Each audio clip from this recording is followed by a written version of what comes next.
কোনো বস্তু তৈরি করার পর যদি তার উপাদানটি দেখা যায় সেক্ষেত্রে আমরা ব্যবহার করব মেড অফ।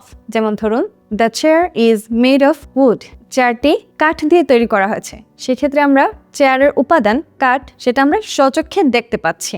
কোনো বস্তু তৈরি করার পর যদি তার উপাদানটি দেখা না যায় সেক্ষেত্রে আমরা ব্যবহার করব মেড ফ্রম।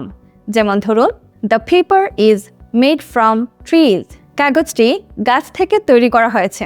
কিন্তু পেপার দেখলে বা কাগজটি দেখলে আমরা কিন্তু বুঝতে পারবো না ওইটা গাছ থেকে তৈরি করা হয়েছে। কোনো বস্তু কার মাধ্যমে তৈরি করা হয়েছে বা কার দ্বারা তৈরি করা হচ্ছে সেটা বোঝাতে আমরা ব্যবহার করব made by.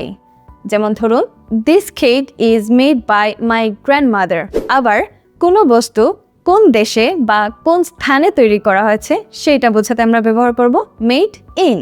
For example this car is made in Japan, এই কারটি জাপানে তৈরি করা হয়েছে।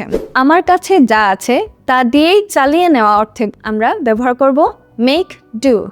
Like age I will have to make do with this মানি, আমাকে এই টাকা দিয়েই কাজ চালিয়ে নিতে হবে। কোনো কিছু বুঝে ওঠা অর্থে আমরা ব্যবহার করব make out. For example I can not make out what you say, তুমি কি বলছো আমি তা বুঝতে পারছি না। আরও জানতে হলে আমাদের ফেসবুক পেজ ফলো করুন। Thank you.